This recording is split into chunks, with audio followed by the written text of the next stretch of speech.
Hi, welcome to Tea Time on ATMC TV. I'm Rebecca Albin, Executive Director for the First Tee of Brunswick County.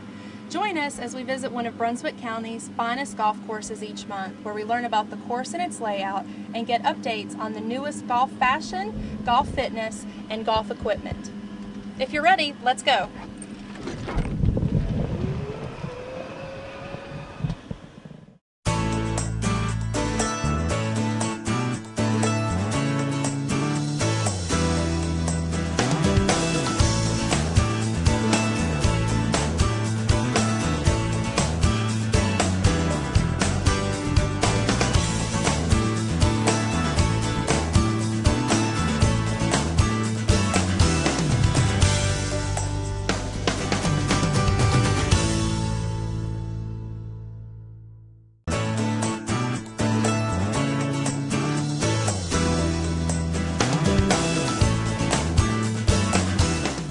We're here at Magnolia Greens Plantation with Rick Farrell, General Manager and Head Golf Professional. Rick, thank you for taking the time to be here with us today. Thank you. Thanks for having me. Absolutely. This is a gorgeous facility you have, and I want to talk a little bit about Magnolia Greens. And one thing that a lot of people may not know is that you guys are a 27-hole public facility, correct? That is correct, yes. I came on board at Magnolia Greens when the new ownership group took over in June of last year, and that was one of the things that we didn't really anticipate, was the fact that a lot of people do think that Magnolia Greens is a private club because it's part of the Magnolia Greens development, but that's not the case at all.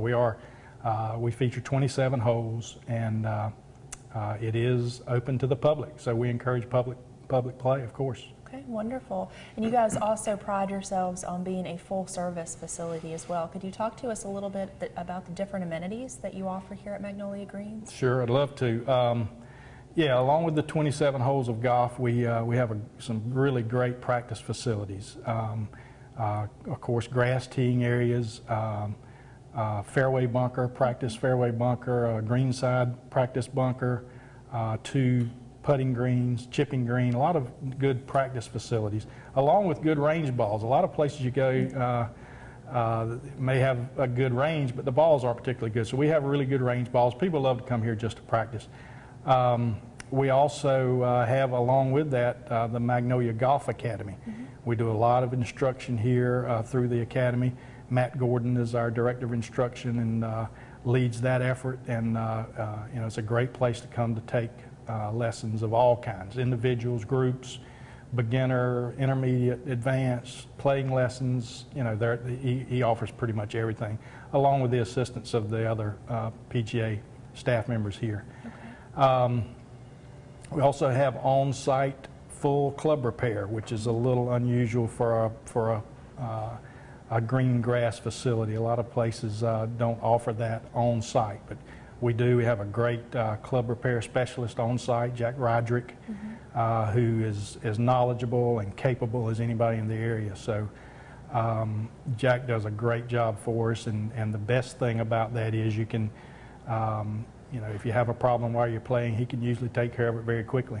Okay. The other thing we like to emphasize at Magnolia Greens is the golf shop. We have you know, a full service golf shop with soft goods, all the normal products that you would generally find, but we also do a whole lot of club fitting, and we sell a lot of golf club sets here, which again is a little bit unusual. We feel like we offer the golfer the opportunity to come try them here, be fitted. One of our staff members can go out on the range with you to make sure that you get the clubs that are just right for you. So that's, you know, that's another feature that we think just makes us more of a full service facility. Non-golf related is our food and beverage area. We expanded the whole food and beverage operation when we took over last June, and now we have the Magnolia Grill, which is open and serves a breakfast every day, lunch every day, and dinner 3 nights a week. And we have JJ's Patio Bar out back. That is a really popular spot to go after your round to cool off and relax a little after the round. So yeah, we just feel like we offer a lot to the golfer. Wonderful. You guys also do a lot of clinics and camps for young people as well, right? We do. So you're very youth friendly, youth golfer friendly. We are. We see that as the future of the game. You know, junior golfers are what it's all about. Actually, juniors age 16 and under can play at Magnolia Greens at no charge as long as they're playing with a paying adult. So if a dad wants to bring a son out, or a mom and dad want to bring their 2 kids out, the mom and dad pay, the juniors play at no charge. So yeah, we really try to cater to the junior players. Great. And as we're going into September and going into still a very warm part of the summer, what specials do you guys offer right now maybe to help bring golfers out and to give them access to your courses? Yeah, we generally do afternoon specials every day. It just really depends. I would encourage people just to call to ask about specials because we run them off and on during the month, and sometimes they change weekly. It just depends on what our tee sheet looks like. So it's always a good idea to call and check for specials because you never know what you might find when you call to check on a tee time. Okay, great. Well, the facility is absolutely gorgeous, Rick, and we appreciate your time. Certainly enjoyed it. Thanks for having me.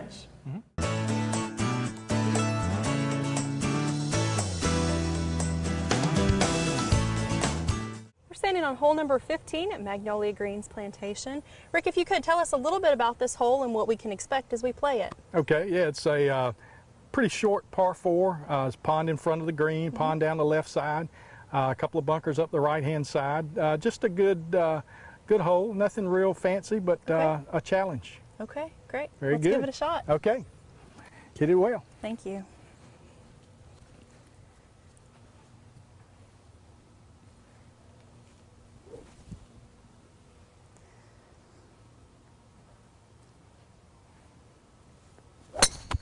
Ooh, I'd say you hit that one pretty well. Thank I'll you. use that. Okay. If I can get it to tee up on these little things. This plastic That was very good. Thank you.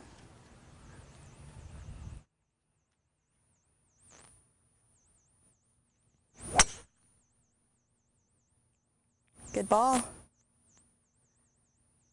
Very nice. Here, you can have your tee back. Thank you.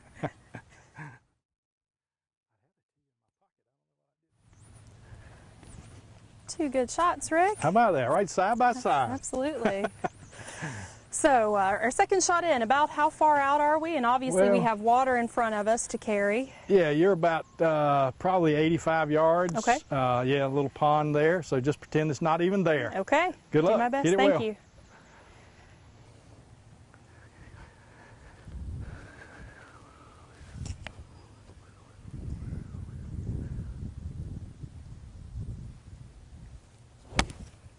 Very nice. Very nice. Thank you. Almost hit the flag. Very good. I'll take that. Thank you.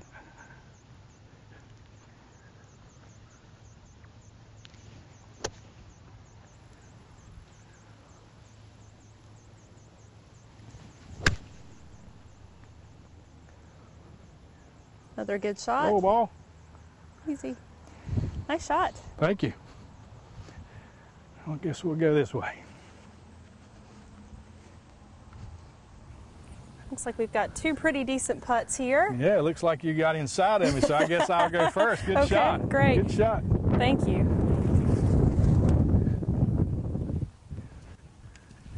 This is not the best part of my game. Whirl. Mine either. That's why I've got this long putter in my hand.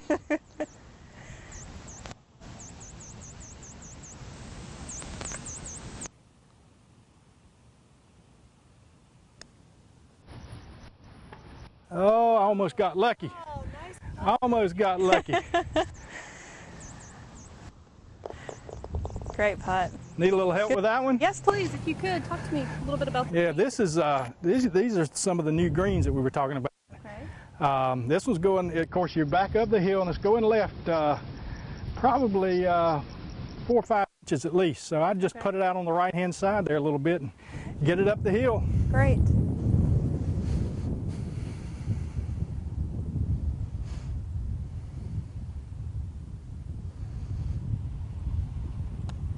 Oh, a little hard. A little too hard. Yep, hit it through the brake. All right, now it's going to come back the other way from over there. And it's going to be a little bit quick, so right in there. Yep.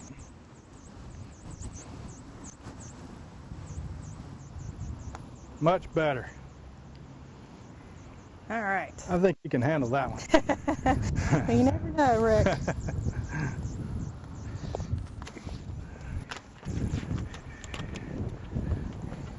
Rick, thank you very much. Thank you. I did enjoy it. Appreciate it. It was great. Thank you. Thank you very much.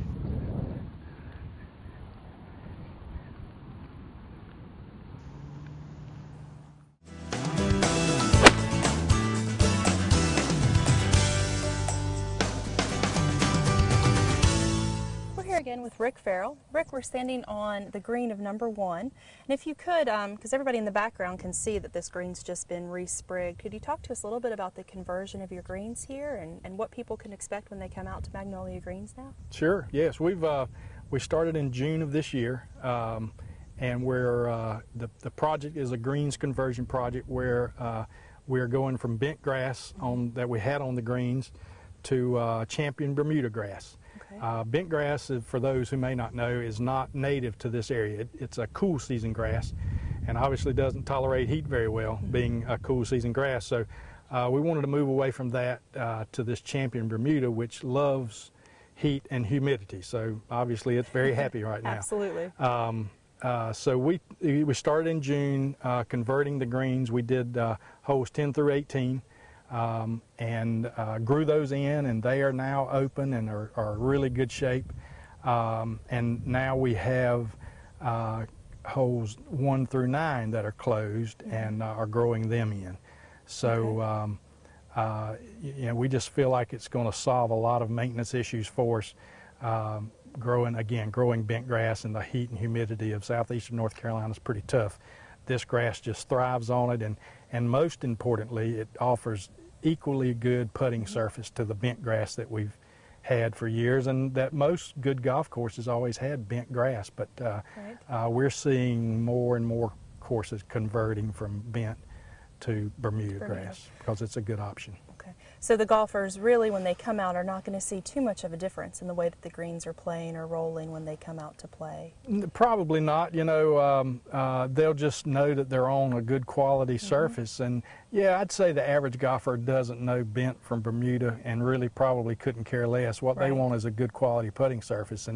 And as far as you know, managing a golf course and running a golf course, the Bermuda is just a whole lot easier to manage.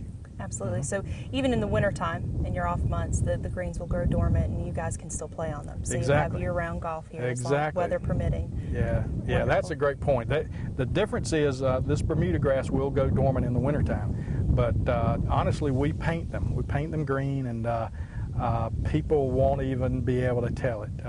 It's still a really quality putting surface. They'll be nice and fast, very smooth. We'll mow them, even though they're dormant. We'll mow them occasionally just to keep them nice and smooth. And we have rollers that we use on them to just ensure we have a good quality putting surface. But to the average person, they probably really wouldn't recognize the fact that the green is dormant. You guys here at Magnolia Greens are in a unique position because with 27 holes, you've been able to handle all of the changeover from greens and still allow people to play a full 18 holes of golf. So that's a really unique thing. And so even when people are coming out during this conversion, they still have access to 18 great holes of golf. Yeah, exactly. We're very fortunate to have that capability. Now this conversion does leave that third 9 holes still as bent grass through the rest of this summer, but next summer we'll convert those as well. So yeah, the great news is we have 27 holes, so we can play 18 even during the conversion. Wonderful. Well, Rick, thank you very much for your time, and we're excited to come back and see these greened in. Thank you very much.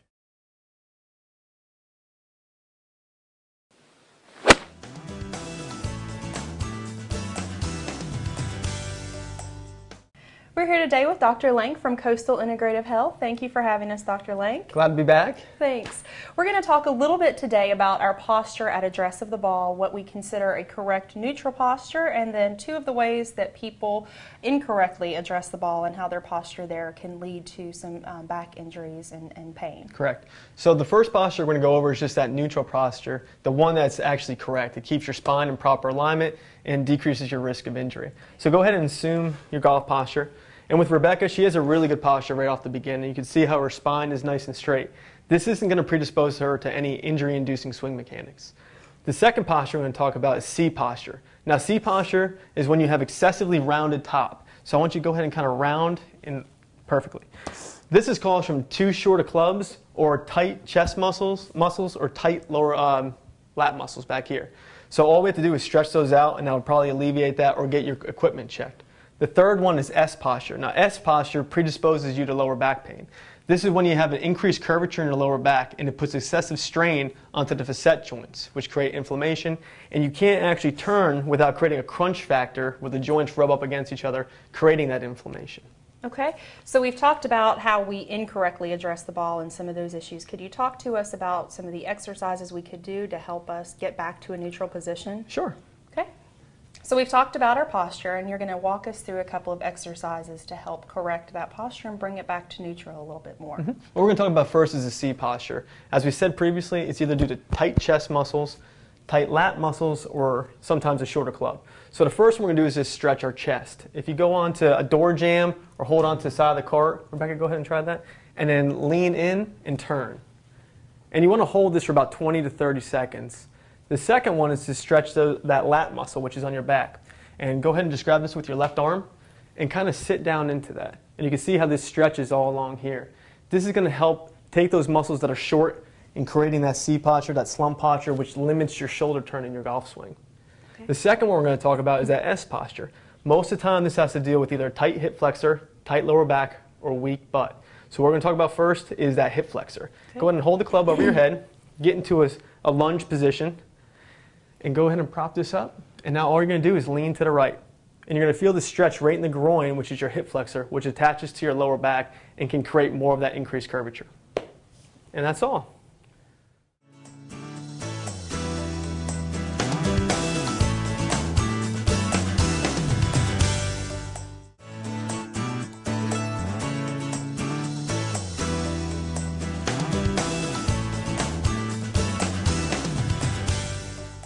Hello and welcome to Fairway Fashions with Lori's Golf Shop. I'm Jeff from Lori's Golf Shop, and today we'll be bringing you the September edition of Fairway Fashions. Today I have with me Miss Rita McCauley, a recent graduate of the Golf Academy of the Carolinas. And today she's going to be wearing some EP Pro, which I'm going to describe to you. Today what Rita has on kind of reflects the style of game that I have. I spend my time in the woods, also referred to as the jungle. Today, Rita's wearing a skort and top from EP Pro Into the Wild series. The print skort here can also be accessorized by a number of things: bags, hats, visors, etc., gloves, head covers, on and on. Today, Rita is wearing the Madison Onyx shoe by Sandbagger Sandal. Some of the accessories that might go with Rita's outfit are visors, golf bags in animal print, accessory bags including shoe bags. We also have zebra head covers, different prints as in giraffe. We also have some leopard in there. You can find sandals, gloves, towels, tan-through gloves. There's an assortment and a variety of any animal print that brings you out of the jungle and into the fashion of the golf course. Thank you for joining us here with the September edition of Fairway Fashions with Lori's Golf Shop. You can find any of the fashions that Rita wore, as well as many more, here at Lori's Golf Shop. You can also find us online at lorisgolfshop.com. Remember, the shop is SHOPPE and Lori's is LORIS. Thank you so much and have a great day.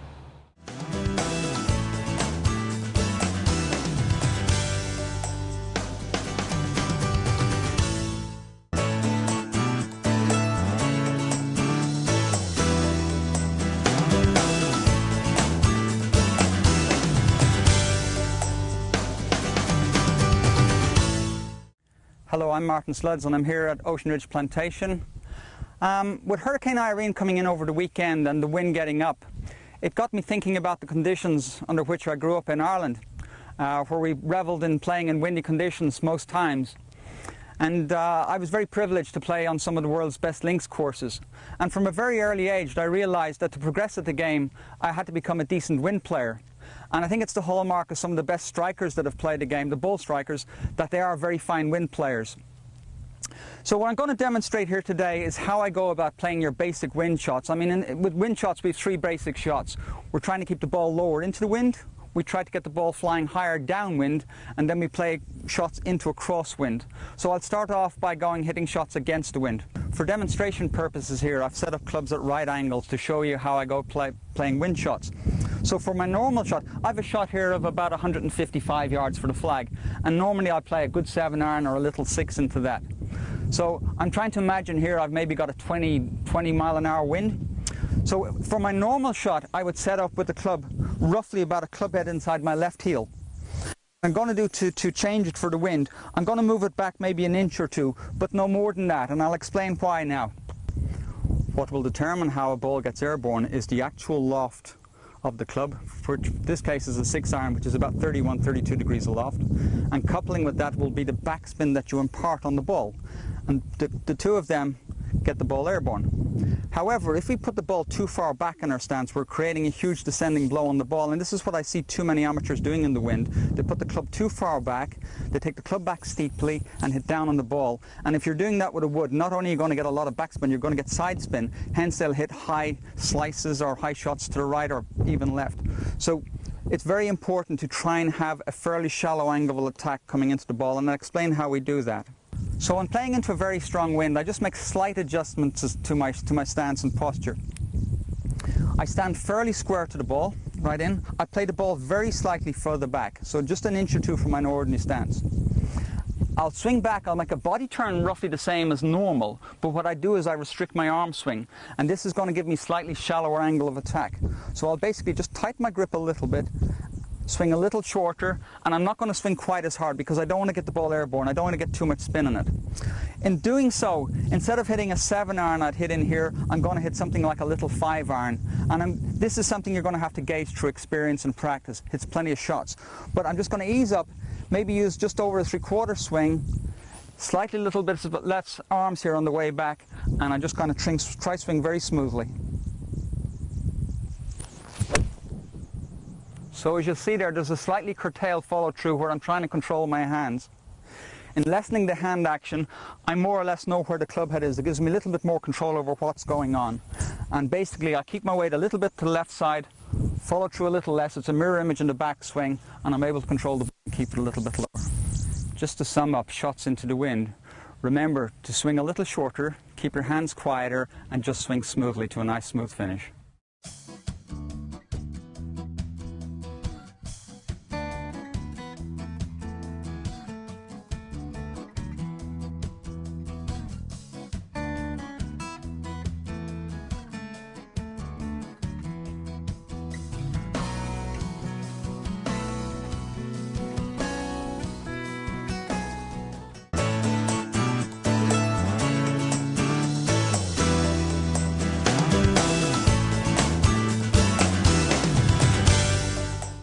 We're here with Craig Pennington, a volunteer for the First Tee of Brunswick County. Craig, thank you for being with us today. Thanks for having me, Rebecca. Craig, you're not only a volunteer, you are the lead volunteer for our school day programming initiative, and you're a new board member for the First Tee. So congratulations on that, and thank you for all your time that you put into the school day programming.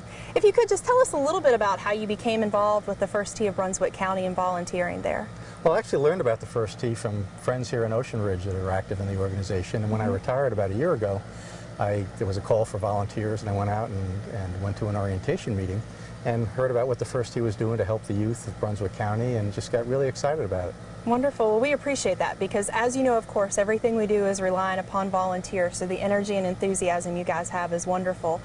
Talk to us again a little bit about what you see in the kids as a volunteer, how the program is impacting them, and changes that you see as they progress through the program. What's interesting, the kids think that they're there to learn how to play golf, but that's only part of it. What they're really learning is life lessons. Wonderful. And I see such a difference between how the kids start out, and even the first few sessions, there's a big difference in terms of how they act with respect, courtesy, sportsmanship, and things like that. And then by the end of the year, it's incredible, just the difference that being exposed to those life values has changed their lives and how they act amongst each other and with the coaches. Wonderful. And I would venture to say that it's not only impacting the young people, but it's probably having an impact on you as a volunteer as well. Could you speak to that a little bit? Absolutely. I have enjoyed playing golf, at least for 14 or 15 holes every round. I enjoy it. Right. A few in there, not so much. Every now and then. Every now and then. But all kidding aside, it's such a great game, and it gives me a chance to give something back to the game of golf. And also the volunteers that I get to work with are people that are active, very positive, very motivated, and they're just fun to be around. So it makes it enjoyable, not just working with the kids, but also the volunteers you get to work with make you look forward to going out and what your day is at the school day program. Absolutely. And one of the things that I always hear you say that I love is that there are two things that make you smile when you talk about them. Could you finish that for me? Yes, two things. Yeah, my granddaughters and the first tee. And I find that you talk to neighbors and people you meet at parties and things such as that, and it's a pretty easy thing to recruit people once they understand it. A lot of people don't know what the opportunities are, but once you talk to them about it, and I just get fired up about it because I get so much back, probably more than what we give the kids. Absolutely. In terms of I get more back from them than what I give them. Wonderful. Well, Craig, thank you very much for everything that you do to help us, and thanks for being with us today. And just remember, there are always opportunities to help impact the life of a young person, but there's also that opportunity for those young people to impact your life as well. So if you have any interest in volunteering, please give us a call or check out our website.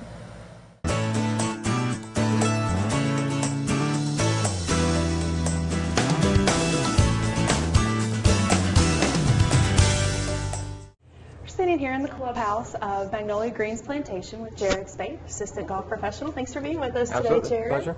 And behind us, you can see we have some fitting equipment for Callaway, Ping, and Mizuno. Could you take us through the process, please, of how someone comes in and is fitted for clubs? It's actually pretty simple. You can just take and put together different clubs, and just by looking at the clubs, it normally come in 6 irons. You can just take different shafts. You can just plug them in. They come with just a different adapter tool. So we can just put them together, plug them together, different lies, lofts, flexes, weights. Okay. That way we can then just take them out to the driving range and actually hit them. Okay. And then go through there. And it has different steps where you can actually even go through the drivers, different drivers, men's, women's, right, left-handed, different flexes. We can do the same for Ping. Ping is a little bit more, not as technically based as far as the other systems are going. But you can just take different irons out and we can fit you through there off the line loft board. Okay. And then Mizuno actually has a neat feature in it where it actually has a shaft analyzer where we can actually put you on it, allow you to hit golf balls, and we can actually take from this and tell you exactly what type shaft you should be playing, the length of it, the flex, and different things that you would need to incorporate when thinking about purchasing clubs. Okay, great. So a couple of different approaches for being fitted for the clubs. And how long would someone expect to spend with you if they're going to come in and be fitted for a full set? It takes about a 30 to 45 minute time frame. And it kind of really depends on more so if they know the club that they want to get. If they're familiar with the club and the brand that they want to buy, then it's a lot easier. We just take and fit them from there.